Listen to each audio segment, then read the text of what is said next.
안녕하세요. 저는 이제 30대 중반에 접어든 여성이랍니다. 하려는 이야기가 우리 친정에 관한 이야기다 보니 좀 부끄럽기도 하지만 용기를 내어 이야기해 보기로 했어요. 우선 저는 어머니와 아버지 슬하의 두 남매 중 둘째랍니다. 위로 오빠가 하나 있죠. 저희 엄마 아버지는 평가하자면 뭐랄까 아주 계산에 밝은 분들이었어요. 돈에 민감했고 그만큼 다른 사람에게 인색했답니다. 단 한 사람, 오빠한테는 지나칠 정도로 후했어요. 오빠는 할아버지, 아버지에 이어서 3대 독자인 아들이었어요. 그러다 보니 오빠는 어렸을 때부터 금이야 오기야 컸죠. 뭐든지 오빠가 먼저였고 저는 집안에서 거의 존재감이 없었어요. 제가 어렸을 때 할머니가 점을 보신 적이 있었는데 제가 오빠의 앞길을 막을 존재라고 낳지 않는 것이 좋았을 것이라고 했대요. 부모님과 할머니는 그 점쟁이의 말을 아주 확실한 것으로 믿어버린 것 같았어요. 그래서 저는 마치 길에서 주워온 아이처럼 살았거든요. 초등학교를 다니던 시절인 어린 시절부터 부엌 심부름을 하며 자라야 했어요. 초등학교 시절 얼마나 먹고 싶은 것도 많고 갖고 싶은 것도 많은 시절인가요? 저는 먹을 것 하나, 갖고 싶은 것 하나 제대로 먹고 가질 수가 없었어요. 우리 집은 부유하지는 않았지만 그렇다고 해서 남에게 아쉬운 소리 할 만한 집안은 아니었는데도요. 경수가, 오빠가 잘 돼야 우리 집안이 잘 되는 거지. 너는 중학교 졸업하고 아르바이트해서 집안에 좀 보태라. 그리고 오빠가 좋은 대학에 가도록 다들 노력하자꾸나. 중학교밖에는 보내주지 않겠다는 청천벽력 같은 말이었죠. 저는 대학은 꿈도 안 꿨지만 그래도 고등학교는 보내줄 줄 알았어요. 결국 저는 고등학교 진학을 포기했고 근처 편의점에서 일하면서 고등학교를 혼자 힘으로 마치기로 했죠. 밤낮 교대 근무를 하면서 남는 시간에 열심히 공부했어요. 반면에 오빠를 대학에 보내기 위해 엄마 아빠는 별별 노력을 다 하더라고요. 과외 선생을 붙인다, 비싼 학원에 보낸다 등등 할 수 있는 일은 다 했답니다. 그런데 오빠는 이미 공부든 뭐든 스스로 하는 일에는 익숙하지 않았죠. 공부라고 해서 뭐가 다를 게 있겠어요. 스스로 할 의지가 없는 사람에게 과외 선생도 비싼 학원도 도움이 되지 않았답니다. 백약이 무효였지요. 저는 집안에서 전혀 지원을 받지 못한 채로 편의점에서 아르바이트를 해가면서 고등학교를 검정고시로 마쳤어요. 몇 년의 노력 끝에 지방이지만 교대에 입학하게 되었죠. 그리고 3번을 도전한 끝에 임용고시에 붙었어요. 너도 이제 집에 돈을 좀 내놔야지. 지금까지 키워준 것이 있는데 돈이 없는 것도 아니고 이제 버니까 집에 생활비 내놔라. 너도 조금 쓸 돈은 필요할 테니 한 20만 원 빼놓고 나머지는 집에 내놔라. 엄마는 제가 선생님을 시작하고 첫 월급날부터 제 돈을 노리더군요. 엄마가 어떻게 나한테 집에 생활비를 내놓으라고 하는 거예요? 나 어렸을 때부터 집안의 식모나 다름없이 컸어요. 고등학교 공부도 안 시켜줬잖아. 편의점에 취직할 때 미성년자라고 취직 안 시켜준다는데 부모 동의 받아오라니까 엄마 얼른 도장 찍어주던데요. 그 돈까지 달라고 했으면 지금 달라고 하면 안 되지. 설마 그 도장 찍어준 대가로 생활비 내놓으라는 거예요? 엄마가 저한테 해준 게 대체 뭐가 있다고 돈을 내놓으란 거예요. 엄마의 요구를 거절했어요. 그리고 아예 집을 떠나서 학교 근처에 자취방을 하나 구했죠. 집을 벗어나니 정말 세상이 자유롭더군요. 그러나 돈을 요구하는 엄마의 연락은 집요하게 계속되었어요.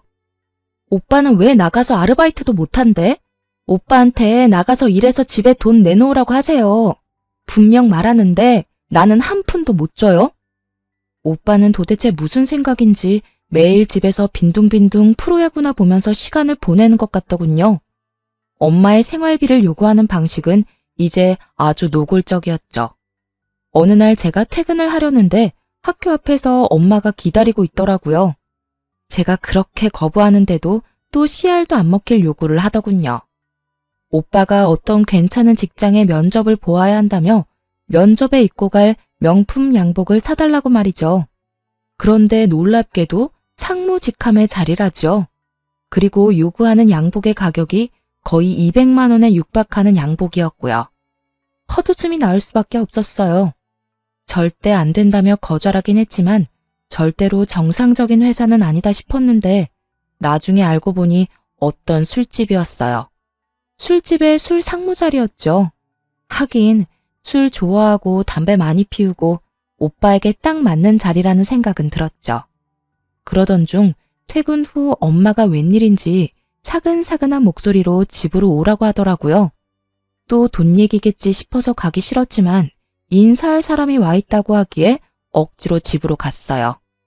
얘, 인사해라. 네 옳게 될 사람이야.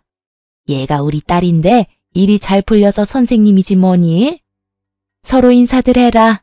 시누이 옳게 될 사이들 아니냐.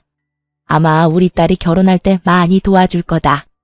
오빠가 일하는 그 술집에서 일하는 사람인지 아니면 손님이었는지 모르겠지만 그 술집에서 만난 사이라고 하더군요. 이번에는 오빠의 결혼 자금을 끈질기게 요구했어요. 하지만 저는 축의금 봉투 하나만 전달하고 제 역할을 끝냈죠. 오빠는 결혼을 해서도 자기 살림을 꾸릴 능력이 없는 사람이었어요. 그 올케라는 사람도 도대체 밖에서 뭘 하는지 집에 붙어있지 않고 돌아다니는데 왜 두 사람 먹고 살 돈조차 벌 수 없는지 황당하더군요.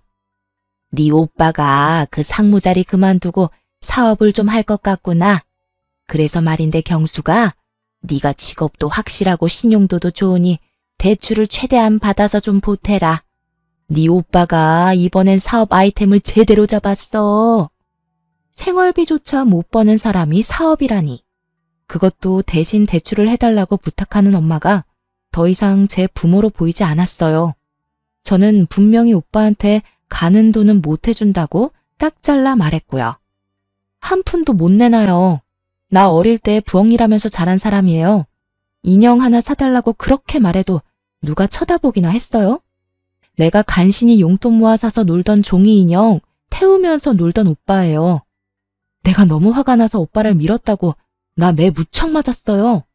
도대체 밥 먹고 화장실 가는 거 말고 오빠가 스스로 할 수 있는 일이 뭔데요, 대체? 이번에도 엄마, 아버지가 대신 사업자금 마련해 주세요. 공부랑은 상관도 없는 사람 3수, 4수까지 시키면서 대학 보내겠다고 들인 돈 정도면 오빠 사업자금 대고도 남아요. 보세요. 얼마나 능력이 없으면 결혼하고 나서도 부모 손길 떨치지 못해 애새끼 마냥 돈 달라고 하는 꼴을 좀 보시라고요. 오냐, 그래. 내가 너한테 뭘 바라겠냐? 아이고, 제 오빠 앞길을 가로막을 것이라고 하더니만 아주 그 말이 딱 맞아. 제 오빠가 일을 하겠다는데 한 푼도 못 돕겠다고? 이게 낳고 키워준 대가냐? 엄마하고 이렇게 큰 싸움이 되었어요. 엄마가 절 한 대 칠 듯이 말했지만 제 입장을 굽히지 않았죠. 그런데 올케가 결혼한 지 7개월 만에 아들을 낳았어요. 알고 보니 속도 위반이었죠. 그렇게 세월이 지나면서 저도 이제 결혼을 생각할 나이가 되었어요. 같은 학교 동료 교사 한 사람이 제 마음에 들었죠. 학교 안에서 이 사람의 성실성과 근면함을 인정하지 않는 사람이 없었거든요. 인사고과 성적도 좋았고 학생들에게도 인기가 있는 사람이었어요. 그리고 그 사람을 아는 모든 사람들이 착하다고 평가하는 사람이었죠. 저하고는 나이 차이가 좀 있었거든요. 처음엔 서로 설레는 마음을 안고 연애를 시작했는데 시간이 지나도 선뜻 결혼하자는 말을 안 하는 거예요. 결국은 제가 먼저 마음을 밝혔는데 단번에 차이고 말았답니다. 나도 경숙 씨 참 좋아하는데 내 처지가... 미안해요, 경숙 씨. 나 살기 바빠서 연애는 지금처럼 가볍게 해도 저는 결혼은 못하겠어요. 정말 미안해요. 거의 울다시피 이런 말을 하는 것이었어요. 그 다음 날부터 그 사람에 대해 여기저기 물어보았어요. 동료 교사가 저에게 몰랐냐며 한 가지 말을 해주더군요. 아들 아이가 하나 딸려 있어요. 글쎄 아이가 어릴 때 아이 엄마가 사고로 세상을 떴다지 뭐예요? 젊은 사람이 재혼을 해야 할 텐데 아이 때문에 쉽지 않은가 봐요. 사람은 정말 어디다 내놔도 괜찮은 사람인데. 분명 저를 좋아한다는 진심은 느껴졌는데 그 사람에게 처한 환경이 그를 막고 있다고 생각했어요. 오히려 제가 그를 더 좋아하고 있는 처지라 아이를 함께 키울 자신은 크게 없었지만 선뜻 고백을 해버렸죠. 이런 일에 처음부터 자신 있는 사람은 없다고 생각했어요. 가장이 번듯하면 아이가 딸려있건 없건 문제될 게 없다고 생각했고요. 그와 그의 아이를 키우면서 어려움도 같이 헤쳐나갈 마음의 준비를 했답니다. 저희 집에서는 한바탕 또 말거리가 생긴 셈이었죠. 하긴 네 주제에 그런 결혼밖에 더 하겠니? 부모한테 따박따박 대들면서 성질머리를 부렸었더니 아주 좋은 사람을 만났구나. 굳이 반대할 생각 없다. 네 마음대로 하려무나. 하지만 결혼 준비는 네가 다 알아서 해라. 네 오빠 결혼시켜서 돈도 없지만 말이다. 그렇게 그 사람과 100년 가약을 맺었답니다. 아이는 초등학교 1학년이었는데 눈이 똘망하니 귀여운 아이였어요. 신혼여행을 갔다 와서 친정이랍시고 인사를 갔는데 하다못해 사위 대접할 음식 하나를 제대로 만들어 놓지를 않았더군요. 제가 미안해서 남편에게 얼굴을 들 수가 없을 정도였어요. 그리고 어쨌든 제가 키우게 된 아이니 집에 인사를 시켰죠. 오빠의 아들과 내 아이에 대해서 차별은 뭐 보나 마나였죠. 아이는 둘인데 과자는 한 봉지만 사와서 어린 조카만 먹이는 것이었어요. 어릴 때 오빠와 저를 차별하는 것과 똑같더군요. 자칫하면 아이에게 저 어릴 때와 같은 상처를 줄 것만 같아 조마조마했어요. 아이가 참 어리지만 제 아빠를 많이 닮아 정말 착했어요. 남편은 말할 것도 없이 성실하고 착했고 아이도 수줍게 저를 잘 따랐어요. 남들이 뭐라고 하건 저는 정말 행복한 결혼 생활을 누리고 있었죠. 하지만 한 가지 걱정거리가 있었어요. 그것은 남편이 너무 착해 빠졌다는 것이었죠. 불쌍한 걸 보면 그냥 지나칠 줄 모르는 사람이었어요. 주머니에 차비 한 푼 안 남기고 길거리에서 폐지를 줍는 할아버지에게 다 털어서 드리고는 걸어오는 일도 있었어요. 그러던 중에 우리 집에 뜻밖의 사람이 찾아왔는데요. 웬 품이 있어 보이는 노신사가 저희 집을 두드렸죠. 저는 신명순 씨의 유언을 집행하러 온 변호사입니다. 신명순 씨가 유일한 혈족인 김남훈 군에게 상속분을 남기셨어요. 무슨 상속일까 싶어서 이야기를 들어보았는데 알고 보니 상속을 해준 사람은 아이의 친외할머니라는 것이었어요. 아이의 엄마는 그 할머니의 외동딸이었고 아이 외에 다른 혈족도 없다는 것이었죠. 그래서 아이에게 유언으로 단독 상속을 받도록 했다는 것이었어요. 그런데 그 상속의 내용을 보고 저흰 정말 깜짝 놀랐답니다. 경기권의 토지에 상가에 현금에 수십억에 달하는 재산이었어요. 아이 아빠도 자신의 전 장모에게 그런 정도의 재산이 있었다는 것은 몰랐다고 하더군요. 아이 아빠는 집이 좁아서 아이가 뛰놀기에 적당하지 않고 제가 불편할 것이라며 우선 집부터 옮겼고 그러고는 다른 일에 특별히 돈을 쓰지 않더군요. 학교도 그만두지 않고 여전히 성실하게 일했고 저 역시도 계속 학교에 나갔어요. 그렇게 평상시와 다름없는 일상이 흐르고 어느 날 친정에서 전화 한 통화를 받게 되었어요. 남편과 함께 친정에 가보니 그야말로 난리가 났더군요. 아이고 내 팔자야. 같이 사업을 하겠다기에 여기저기서 빚을 얻어서 3억이나 만들어 주었더니 그걸 들고 튀어버렸어. 이 썩을 며느리년이. 아이고. 네 오빠 사업할 돈이었다. 아이고. 그걸 몽땅 가지고 날라버렸어. 내가 사람을 미리 알아보았어야 하는 건데.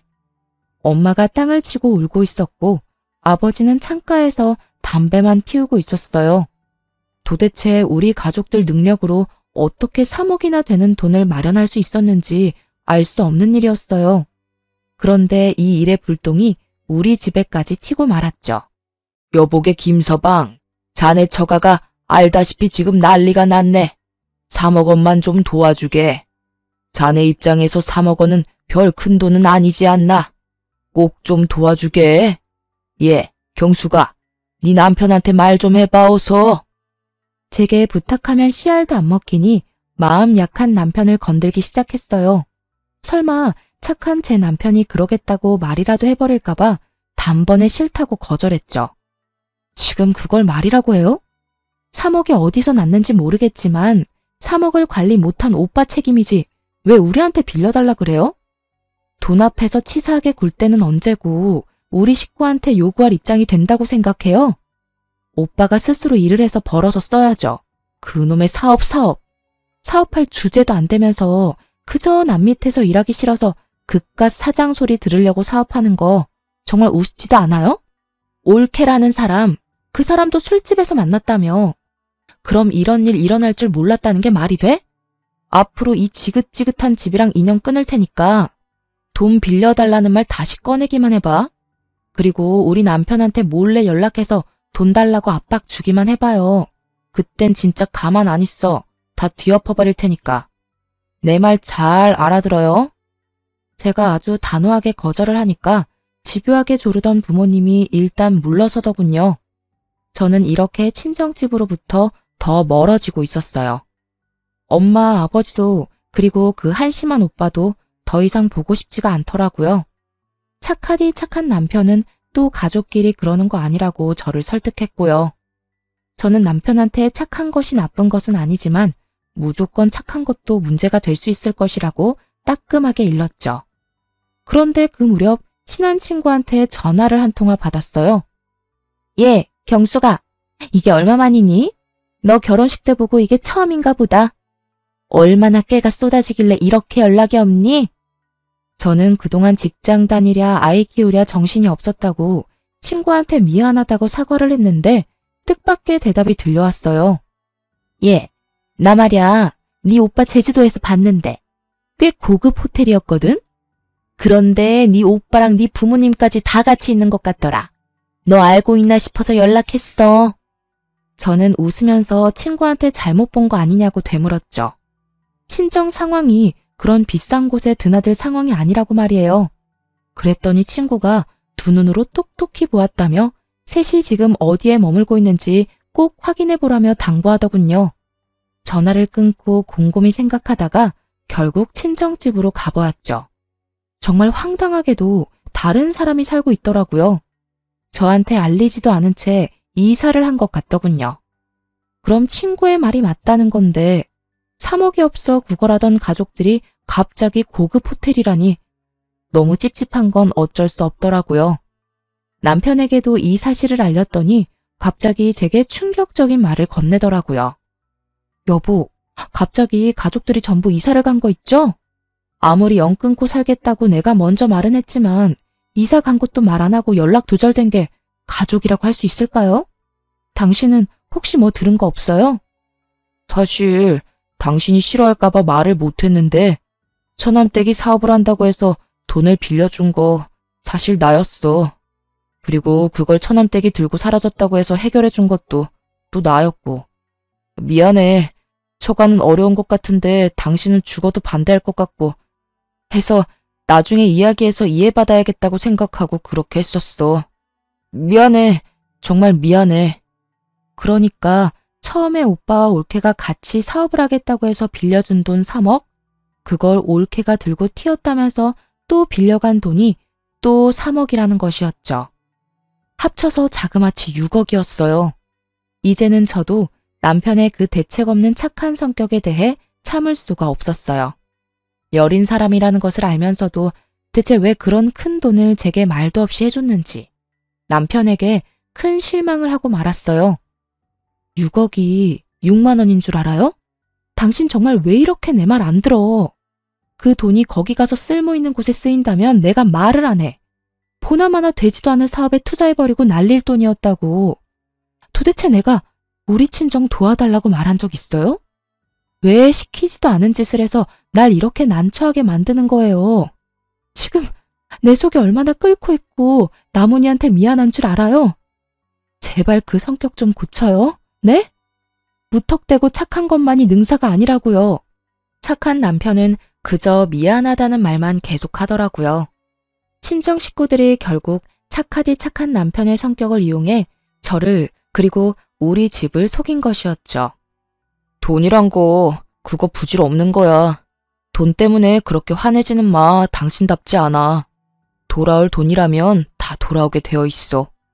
어쨌든 그냥 드린 건 아니고 빌려드린다고 분명 말했으니 일평생을 두고 천천히 받으면 될 거 아니겠어? 그 이후로도 남편은 별 걱정이 없어 보였답니다.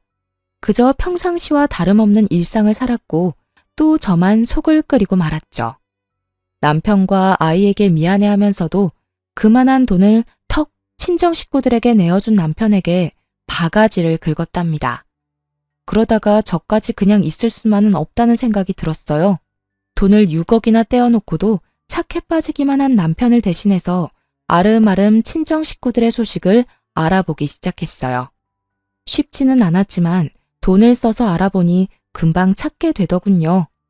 서울에 위치한 호화 빌라에서 떵떵거리며 사는 것 같더군요. 착해 빠진 남편은 제껴놓고 저 혼자 친정으로 찾아갔죠. 초인종을 누르자 안에서 화면으로 저를 본 엄마가 놀라더군요. 그런데 그 순간 계단을 올라와 친정 쪽으로 걸어오는 누군가의 얼굴에 소스라치게 놀라고 말았습니다. 돈을 들고 튀었다던 그 올케란 년이 손에 명품 로고가 붙은 쇼핑백을 잔뜩 들고 집으로 들어오다가 저에게 딱 걸린 거였죠. 올케를 붙잡아 세우고 같이 들어가기 전까지는 집에 못 들어갈 거라고 엄포를 놓았어요. 그냥 엄포가 아니라 정말 한 발자국도 물러설 생각이 없었거든요. 올케는 집으로 들여야 했으니 결국은 엄마가 문을 열었죠. 아버지와 오빠가 저를 보고 귀신을 본 듯 놀라더군요.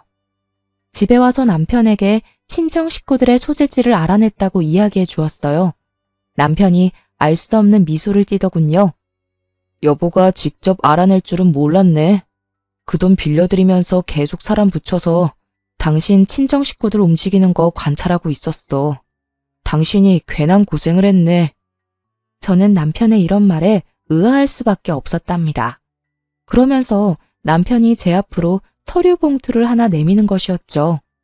서류를 살펴보니 차용증이더라고요. 3억 원짜리 차용증 2장이었어요. 모두 공증까지 된 법적으로 완벽한 효력을 발휘할 증서라고 적혀 있었죠. 거기다가 아버지와 엄마, 오빠와 올케가 연대 채무자로 설정해 놓았더라고요. 나는 당신 친정 식구들이 당연히 이 돈을 떼어먹을 것이라고 생각했었어. 얼마 안 지나서 연락도 없이 이사하셨다는 것도 알았고 다 알고도 당신한테 말을 안 한 건 당신 신경 쓰이지 않게 내가 알아서 다 해결하려고 했었고 그러니까 너무 화내지 말고. 내가 어떻게 화를 내겠어요. 어떻게 그런 생각까지 할 수 있었어요? 그냥 물러빠진 줄로만 알았는데 다시 보이네요. 제가 그 차용증 사진을 찍어서 엄마 핸드폰으로 보냈어요. 이 차용증을 근거로 법적 대응을 할 것이니 알아서 처신하라고 말이죠. 엄마가 다음날 우리 집으로 찾아와선 허리를 굽히며 말하더라고요. 아유, 차용증까지 썼는데 우리가 설마 돈 떼어먹겠니? 그 돈 갚을 생각이었다. 그러니 사위한테도 걱정 말라고 해라. 그리고 무슨 부모 자식 간의 법적인 대응이냐? 그런 말 말고도 우리 이제 왕래하며 지내자꾸나. 그렇게 친정엄마가 위선적인 살가운 인사까지 하고 집으로 돌아갔죠. 한동안 아무 연락이 없었고 저도 계속 친정 식구들을 관찰하고 있었어요. 그러던 어느 날, 그날 제가 몸이 많이 아팠어요.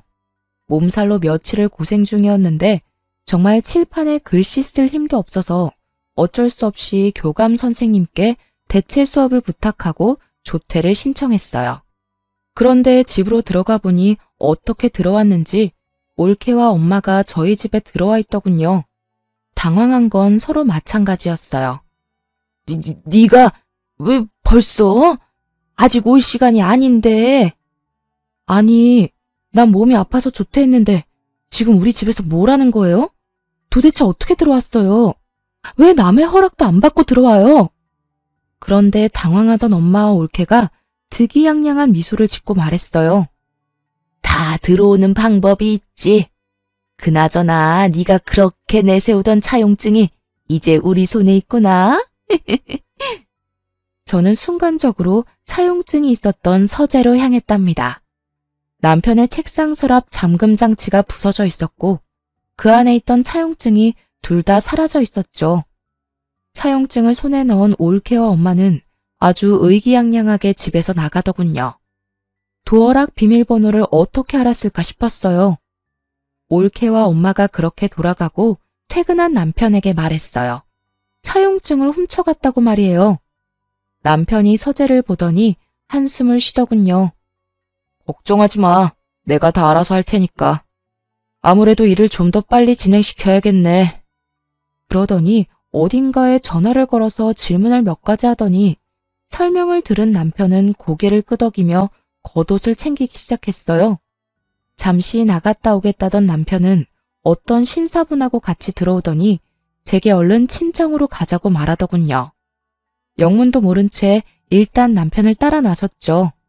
친정으로 가자 의외로 쉽게 문을 열어주더군요. 아마도 차용증이 자신들의 손에 있다는 자신감 때문이었을 거예요. 가보니 네 식구 모두 있었어요. 장모님, 그리고 처남댁, 저희 집에 무단으로 침입하셨네요. 어떻게 문을 열었을지는 저도 다 압니다. 당신들 뒤에 붙여놓은 사람들이 전부 낱낱이 말해줬거든요. 도어락 기술자한테 연락해 경숙씨 주민번호까지 도용해선 문 좀 열어달라고 부탁했다죠. 3배가 넘는 돈을 지불하면서요. 이거 명백히 주거 침입입니다. 제가 그것도 모르고 있을 줄 알았나요? 그리고는 남편이 핸드폰을 열어 파일을 찾더니 오디오 파일 하나를 들려주는 것이었어요. 아이고 내 팔자야. 같이 사업을 하겠다기에 여기저기서 빚을 얻어서 3억이나 만들어 주었더니 그걸 들고 튀어버렸어. 이 썩을 며느리년이. 아이고. 엄마의 이 거짓 하소연이 그대로 녹음되어 있는 것이었어요. 오빠의 목소리도 또렷하게 녹음되어 있더군요. 올케와 사업을 하겠다고 하면서 3억 원을 빌려달라면서 언제까지 갚겠다며 약속하던 말이었어요. 너무 큰 돈을 요구하시기에 제가 할 수 없이 녹음을 좀 했습니다. 첫 번째 채무에 대해서는 당연히 갚을 날짜가 지났으니 채무 불이행 소송을 진행할 생각입니다. 그리고 두 번째 채무에 대해서도 도주한 사실이 없는 처남댁이 도주했다고 하면서 또 저를 속이셔서 돈을 빌려가셨으니 당연히 사기죄로 법의 심판을 받게 할 것이고요. 그리고 그 신사분이 봉투를 열어 서류들을 꺼내 보이는 것이었어요. 집에 있던 차용증을 자세히 안 보신 모양입니다. 그것들은 모두 사본이에요. 정보는 공증을 마쳐서 제게 보관을 시키셨죠. 저는 이분의 변호사입니다. 엄마와 올케 얼굴이 새파랗게 질리는 것을 볼 수 있었죠. 에이, 자네가 설마 그걸 가지고 우리를 어떻게 하려고? 자네 착한 사람 아닌가? 그리고 그 돈 정도야 자네 입장에서 큰 돈도 아니고 말이야. 그저 저가 좀 도와주었다고 생각하면 되는 게야. 자네는 길거리에서 일하는 할아버지도 지나치지 못하고 도와준 사람 아닌가? 친정아버지는 당황하면서 이 사태를 없던 것으로 덮으려고 애를 쓰더군요. 아무리 화가 나더라도 친정아버지를 때릴 수도 없고 정말 제가 우리 할아버지로 환생을 하고 싶더라니까요. 그러면 하다못해 종아리라도 몇 대 칠 수 있잖아요. 길에서 일하는 할아버지야. 그 연세에도 열심히 사시는 분이니 차비까지 털어서 도와드렸죠. 그분이 정말 필요한 일에 쓰시겠다고 6억을 빌려달라고 하면 저 또한 빌려드릴 용의가 있습니다. 스스로 노력이라는 걸 하는 사람이니까요. 그런데 지금의 경우는 그 경우하고 완전히 다른 것 같은데요. 이렇게 말하는 남편이 마치 처음 보는 사람 마냥 낯설게 느껴지더군요.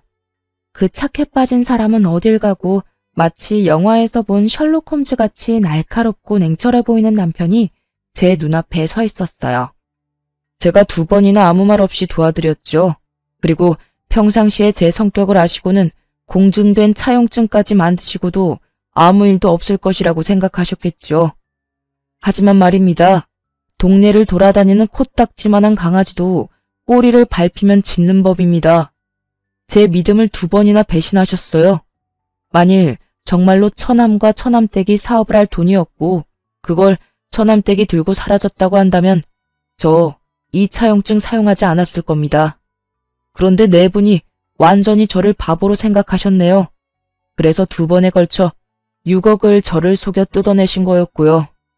애초에 처남과 처남댁의 사업 얘기부터가 거짓이었죠. 엄마는 훔쳐낸 차용증이 사본이라는 것을 알고는 이성을 잃고 씩씩거렸죠. 거실을 이리저리 돌아다니면서 분을 삭히려고 하는 것 같았어요. 오빠랑 올케는 무릎까지 꿇고 천처를 부탁한다며 애절하게 빌더라고요. 우는 소리 듣기 싫었던 저는 코웃음 치며 말했죠. 점쟁이가 오빠 앞길을 제가 막을 것이라고 했다더니 그 말이 정말 맞네요. 저는 선처해달라고 말할 생각이 없어요. 감히 사기를 쳤으니 혼 좀 나야죠. 그런데 제 말을 들은 엄마가 이성을 잃고 제 머리채를 잡고 흔드는 못 볼 꼴이 벌어졌죠. 남편이 뒤늦게 떼어놓으려 하는데도 엄마는 정말 있는 힘을 다해서 매달리더라고요. 도저히 뿌리칠 길이 없을 정도로 힘이 강했어요. 그 순간 하필이면 함께 데리고 온 아이가 부딪혀 벽에 튕겨지고 말았어요. 아이를 맡길 마땅한 곳이 없어서 함께 온 것인데 방 안에 들어가 있으라고 일렀더니 어른들 고함 소리가 들리자 무서워서 나온 것이었죠. 부딪힌 머리 쪽에 피가 보였고 피를 보더니 엄마도 흠칫하는 것 같았죠. 저 아이가 내 집을 함부로 드나들 때부터 기분이 안 좋았어. 건방지긴.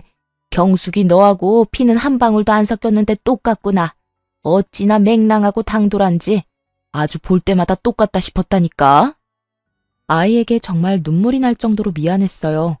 급히 119를 불렀고 응급실 한편에 누운 아이의 손을 잡고 울음을 터뜨리고 말았어요. 나문아, 엄마가 미안해. 정말 미안해.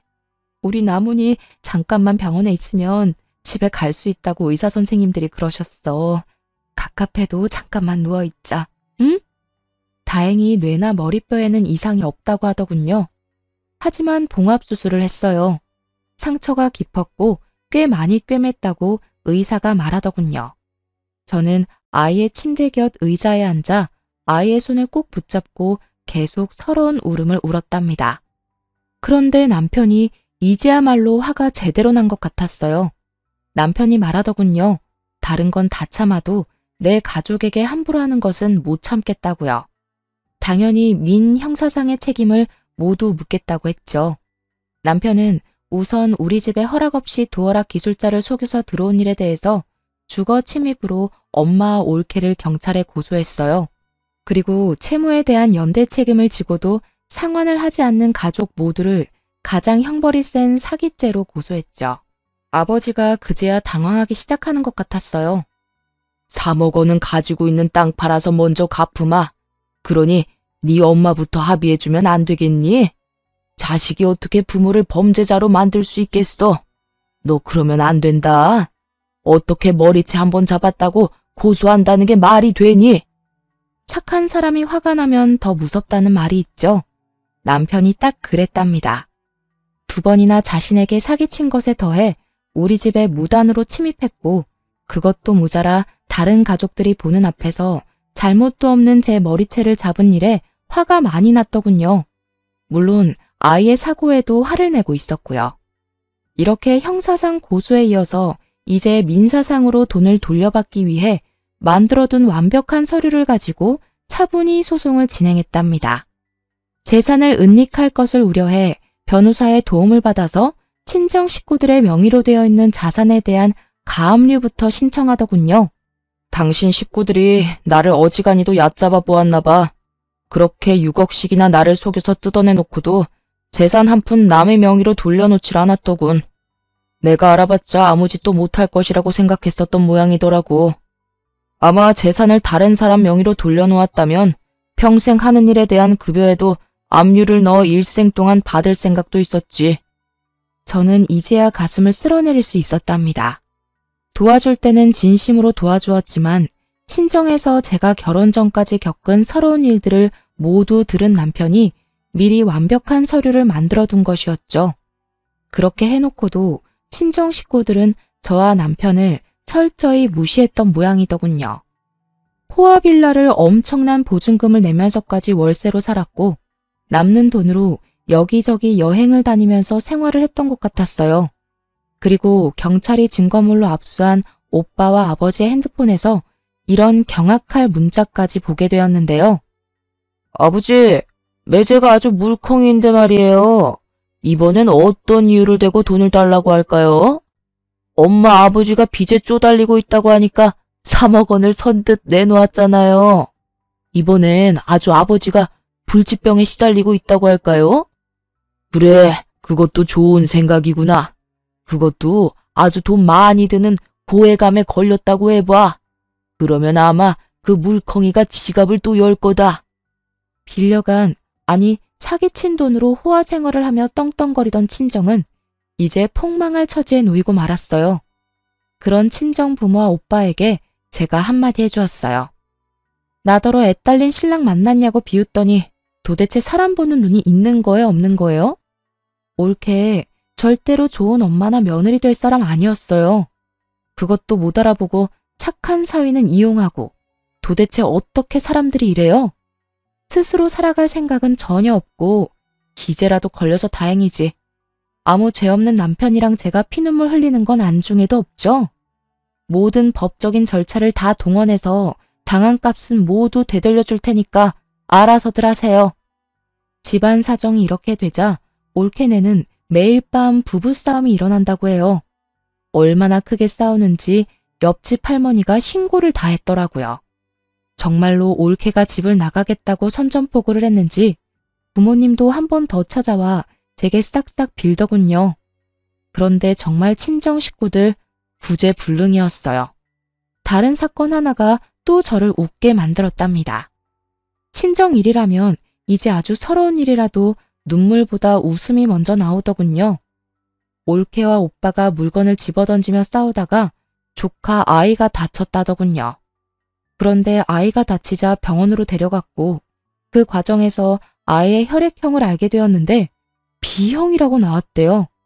오빠와 올케는 혈액형이 모두 O형이라고 했어요. 결국 조카가 오빠의 친자식이 아니었다는 것이었죠. 오빠가 올케에게 아이를 데리고 나가라고 또 한바탕 전쟁이 났다죠. 엄마와 아버지가 올케를 내쫓았다더군요. 올케에 대한 주거 침입건은 여전히 조사 중이었는데 뜻밖의 사실을 알게 되었는데요. 올케가 먼저 만나던 남자가 있었는데 결혼은 하지 않고 동거를 했었나 봐요. 아마 아이의 친부되는 남자였겠죠. 올케가 그 남자에게서 돈을 빌렸는데도 갚지 않자 이 남자가 고소를 했고 사기죄로 유죄 판결을 받은 전력이 있다고 했어요. 이런 사실이 드러나자 올케는 도주의 위험이 있다고 경찰이 여겼는지 구속수사로 전환시켜 착실히 조사받고 있는 중이고요. 그 여자 처음 본 순간 어떤 사람인지 제가 딱 알아보았죠. 시집에 인사하러 온 여자가 짧은 치마에 화장은 또 어찌나 진한지 화장 두께가 1cm는 될 것 같았거든요. 오빠나 올케나 독인 객인이라고 생각했었죠. 우리 아이의 상처는 빠르게 아물고 있었지만 제 친정에 대한 마음은 식구들 앞에서 제 머리채를 잡던 그 순간에 아주 완전히 닫혀버렸죠. 저는 이제 친정과는 확실히 절연했고요. 하지만 지금도 끈질기게 합의를 요구하고 소송을 취하해달라고 싹싹 빌고 있어요. 남편과 저는 절대로 그럴 생각이 없다는 입장이고요. 사람과 사람 관계라는 것이 참 어렵다는 생각이 들더군요. 도대체 자신들 슬하에 태어난 모두 같은 자식인데 저한테만 왜 그렇게 심하게 대하며 키웠는지 엄마에게 물었었죠. 점쟁이가 네가 우리 집안에 재수가 없는 아이라고 했다. 원래 내다 버리라고 했었어. 그 말을 들었어야 했는데 그러지 못해서 이렇게 됐구나. 부의 막급이다. 그저 평범하게 다른 집들처럼 공평하게 자랐더라면 아마도 가족끼리 서로 도울 수 있었을 거예요. 그런데 이 당연한 일이 왜 우리 집에서는 그렇게도 어려웠던 것일까요? 엄마를 비롯해 가족들의 사기 혐의에 대하여는 피해액이 5억이 넘는 경우이므로 특정 경제 가중처벌법이 적용되었어요. 그래서 이를 주도한 엄마가 1년 6월에 징역을 선고받았어요. 오빠도 엄마보다는 혐의가 약한 것으로 인정되었지만 특경법에 의해 징역 1년을 선고받았죠. 올케는 약식 기소로 벌금 500만 원을 내게 되었고요. 그리고 친정 식구들에게 남은 것은 하나도 없었죠. 살고 있던 집, 그 외에 우리에게서 가져간 돈으로 사놓은 부동산 등 모든 재산이 차용증을 근거로 압류되었죠. 들려오는 말로는 방 한 칸에서 아버지 혼자 지낸다는 말을 들었어요. 제 남편에 대한 사기에서 가장 적은 역할을 했다고 해서 아버지는 기소되지 않았죠. 세월이 다시 무심하게 흘렀어요. 아이는 어느새 자라 초등학교 5학년이 되었답니다.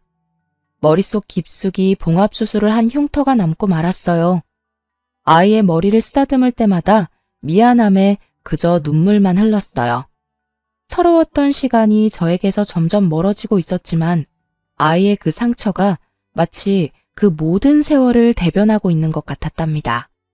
그리고 사람의 기억이라는 것이 그렇게 쉽게 지워지는 것은 아니더군요. 어렸을 때부터 시작해서 아이의 머리가 그렇게 다칠 때까지의 과정이 자꾸만 생각나지 않을 수 없었어요.